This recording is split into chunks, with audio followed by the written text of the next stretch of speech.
નમસ્કાર વિદ્યાર્થી મિત્રો, હું ગોપાલભાઈ ભરવાડ ઓનલાઈન એજ્યુકેશનમાં આપનું હાર્દિક સ્વાગત કરું છું। તો ધોરણ 11 કોમર્સમાં ચેપ્ટર નંબર 4 પ્રસારમાન। તો પ્રસારમાનમાં આપણે પ્રસારમાનના બે પ્રકારના માપ છે, નિરપેક્ષ માપ અને સાપેક્ષ માપ। તો નિરપેક્ષ માપ કયા? તો કે જે એકમથી સ્વતંત્ર હોતા નથી। તો એમાંથી સાપેક્ષ માપ કયા? તો કે જે એકમથી મુક્ત માપ હોય છે। તો એના કયા કયા માપો છે એ પણ આપણે જોયા હતા આગળના વિડીયોમાં। તો એમાંથી આજે આપણે વિસ્તાર, બરાબર? તો અહીંયા આપણે વિસ્તાર વિશે અભ્યાસ કરવાનો છે। વિસ્તારને સંકેતમાં શું કહેવાય, વિસ્તારની વ્યાખ્યા શું છે, તો એનો અભ્યાસ આપણે કરી લઈએ। તો વિસ્તાર એટલે શું? તો માહિતીના સૌથી નાના અને સૌથી મોટા અવલોકનોના તફાવતને વિસ્તાર કહે છે, બરાબર? માહિતીનું સૌથી મોટું અવલોકન એટલે કે મોટું એટલે હાઈ અવલોકન, અવલોકનને આપણે x કહીએ, અને મોટું એટલે કે હાઈ અવલોકન એટલે એને x જ કહેવાય, બરાબર? માહિતીનું સૌથી નાનું અવલોકન એટલે કે લોઅર અવલોકન એટલે કે l, અવલોકનને આપણે x કહી અને એને કહીશું આપણે l। ના તફાવતને એટલે માહિતીના સૌથી મોટા અને સૌથી નાના અવલોકનના તફાવતને, તફાવત એટલે બાદબાકી, તફાવતને વિસ્તાર કહે છે। મતલબ કે વિસ્તારની જે વ્યાખ્યા સંકેત શું થાય? r। તો એટલે કે આ થઈ ગયું વિસ્તારનું સૂત્ર। વિસ્તાર એટલે શું? તો કે r બરાબર xh - xl, તેને સંકેતમાં r વડે દર્શાવાય છે, બરાબર? વિસ્તાર જે છે એ કેવું માપ કહેવાય? તો કે વિસ્તારને આપણે કહીશું નિરપેક્ષ માપ। વિસ્તારને કેવું માપ કહેવાય? નિરપેક્ષ માપ, બરાબર? એના પછી આપણે જોઈએ તો વિસ્તારનું જે સાપેક્ષ માપ છે, વિસ્તારનું સાપેક્ષ માપ છે એને આપણે કહેવાય વિસ્તાર વત્તા આંક એટલે વિસ્તારાંકો, બરાબર? તો વિસ્તારાંક એટલે શું?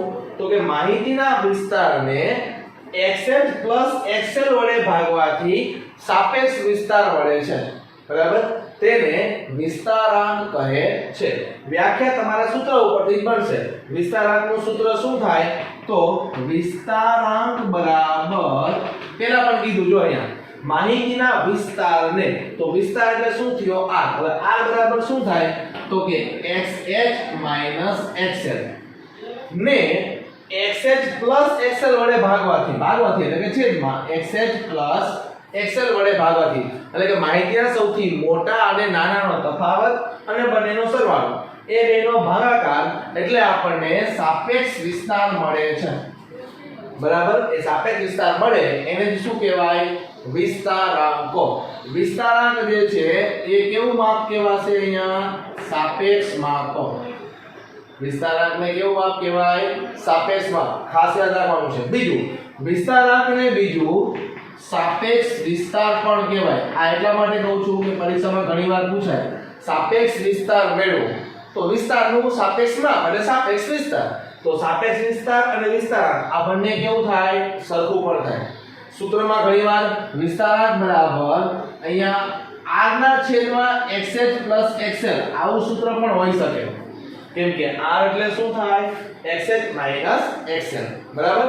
તો આ થઈ ગઈ વિસ્તાર અને વિસ્તારાંકની વ્યાખ્યા। ફરીવાર એકવાર જોઈ લઈએ। વિસ્તાર એટલે માહિતીના સૌથી નાના અને સૌથી મોટા અવલોકનના તફાવતને વિસ્તારાંક કહે છે। બીજું, વિસ્તારને xh + xl વડે ભાગવાથી સાપેક્ષ વિસ્તાર મળે તેને વિસ્તારાંક કહે છે। અને વિસ્તારાંક જે છે એ સાપેક્ષ માપ છે, બીજું એને સાપેક્ષ વિસ્તાર પણ કહેવાય, અને એનું સૂત્ર xh - xl / xh + xl, બરાબર? તો આ થઈ ગયું વિસ્તાર અને વિસ્તારાંકો।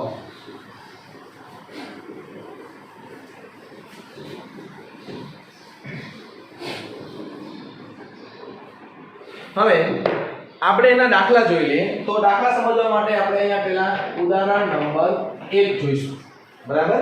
પેજ નંબર 125 ઉપર ઉદાહરણ નંબર 1। એક બેટ્સમેન ક્રિકેટની છેલ્લી 10 મેચમાં એટલે કે 10 મેચમાં 48, 75, 37, 52, 93, 81, 25, 72, 18 અને 60 રન કરે છે, બરાબર? તો માહિતી પરથી તેનો વિસ્તાર અને વિસ્તારાંક મેળવો, બરાબર? અહીંયા આપણે વિસ્તાર અને વિસ્તારાંક મેળવવાનો છે। તો અહીંયા તમારે શું જોવાનું છે? આ બધાય શું છે? અવલોકન. એટલે અવલોકનને આપણે શું કહીશું? x. હવે અહીંયાથી આના ઉપરથી આપણે વિસ્તાર અને વિસ્તારાંક મેળવવાનો છે. મતલબ કે આપણે r ગોતવાનો અને એનો વિસ્તારાંક ગોતવાનો છે. તો કઈ રીતે મળશે? તો કાઈ નથી. તો પહેલા તો આમાં અવલોકન ગોતી લો. સૌથી મોટું અવલોકન કયું? મતલબ કે x જ કયું છે? સૌથી મોટું અવલોકન તમે જોઈશો તો સૌથી મોટું અવલોકન છે અહીંયા 3. એટલે સૌથી મોટા અવલોકનને આપણે x જ કહીશું, એટલે કે 3. સૌથી નાનું અવલોકન એટલે કે લોઅર અવલોકન, સૌથી નાનું અવલોકન આમાંથી કયું છે? 18. તો અહીંયા આવશે 18. બરાબર. અહીંયા આપણી પાસે બંને અવલોકન મળી ગયા. વિસ્તાર મેળવવાનો કીધો આપણને, તો r બરાબર શું થાય સૂત્ર એનું? xh xl. હવે xh એટલે 3 અને xl એટલે 18. બરાબર. તો 93 માંથી આપણે અહીંયા 18 બાદ કરવાના છે. બરાબર. તો 93 18 એટલે આપણને મળશે 75 રન.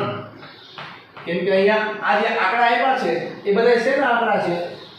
કોઈ ક્રિકેટરે કરેલા રનના આંકડા.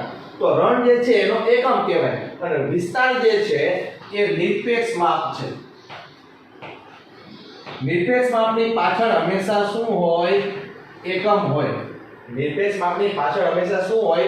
એકમ હોય. એટલે કે r એટલે કે વિસ્તારની જવાબની પાછળ આપણે અહીંયા એકમ લખવું ફરજિયાત હોય છે. બરાબર. બીજું માપ મેળવશું આપણે વિસ્તારાંક. બરાબર. તો વિસ્તારાંક, તો વિસ્તારાંકનું સૂત્ર શું થાય? તો કે xh xl છેદમાં xh xl. એટલે કે ઉપર માઈનસ અને નીચે પ્લસ. બરાબર. તો xh કેટલા હતા? 3. xl કેટલા છે? 18. છેદમાં xh xl. xh એટલે કે 3 અને છેદમાં xl 98. 93 માંથી 18 જાય એટલે 75. બરાબર. અને 93 વત્તા 18 કરી દો એટલે 111. બરાબર. તો અહીંયા 75 ભાગ્યા આપણે 111 કરીશું તો જવાબ મળશે આપણને 0.67.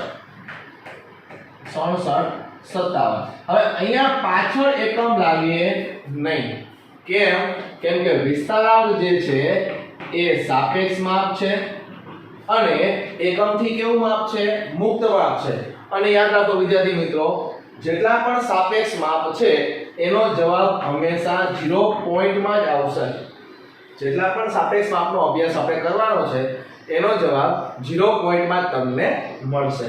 બરાબર. તો આ થઈ ગયું ઉદાહરણ નંબર 1.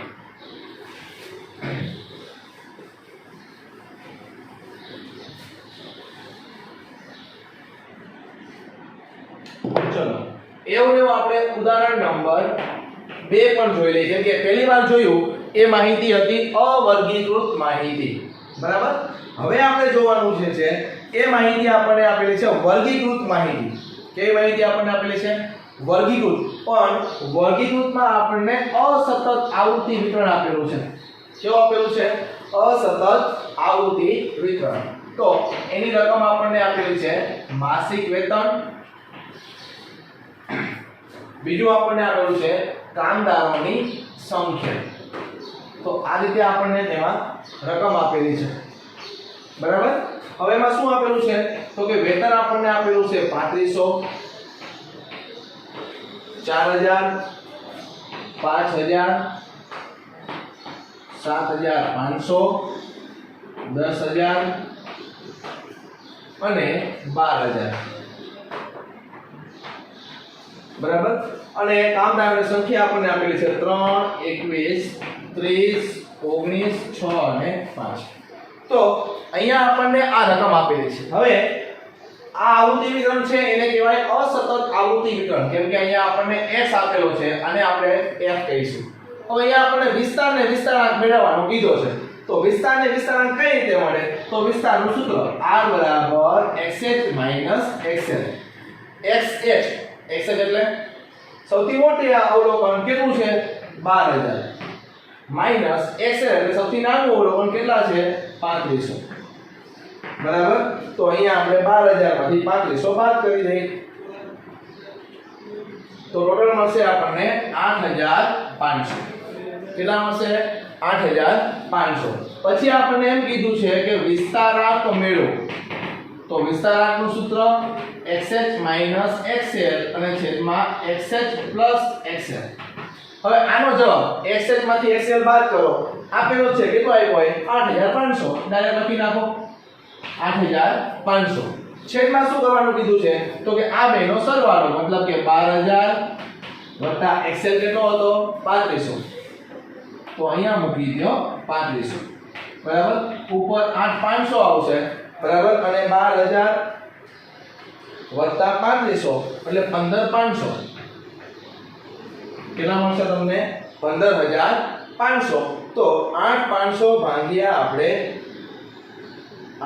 15500 કરશું એટલે મળશે આપણને 0.54. તો આ જે 0.54 આવ્યું એને કેવું માપ કહેવાય વિસ્તારાંક. કયું માપ કહેવાશે એને વિસ્તારાંક. તો આ આપણે જોયું ઉદાહરણ નંબર 1 અને 2.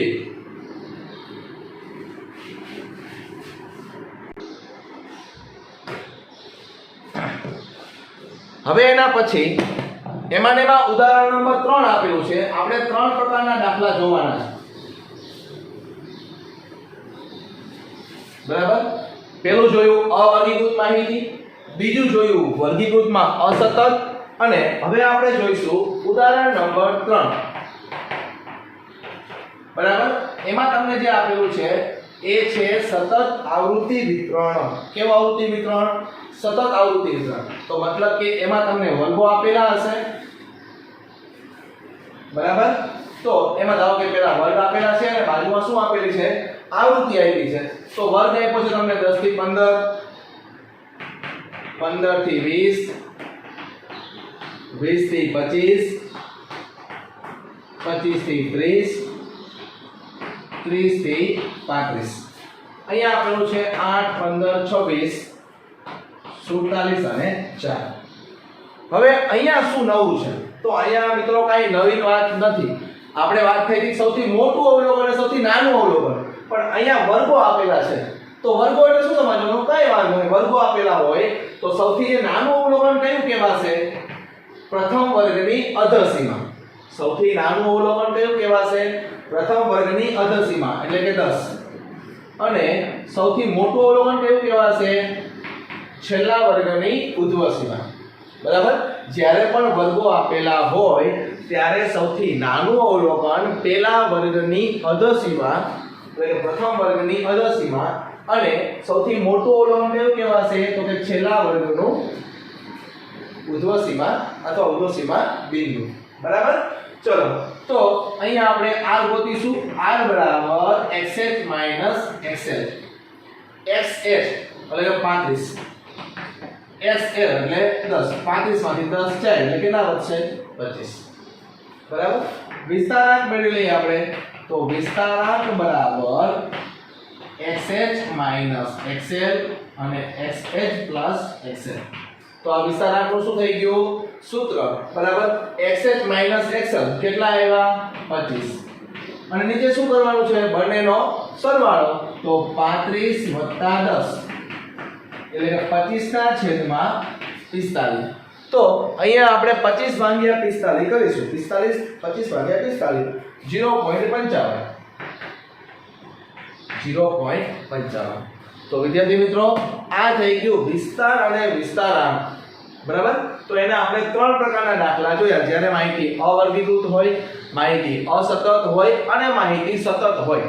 તો ત્યારે નિરપેક્ષમાં અને સાપેક્ષમાં વિસ્તાર એટલે નિરપેક્ષમાં અને વિસ્તારાંક એટલે સાપેક્ષમાં અથવા આને સાપેક્ષ વિસ્તાર પણ કહેવાય. રેડી? તો હવે એના પછીના વિડીયોમાં આપણે બીજું નિરપેક્ષ માપ જે છે ચતુર્થક વિચલન એનો અભ્યાસ આપણે કરીશું.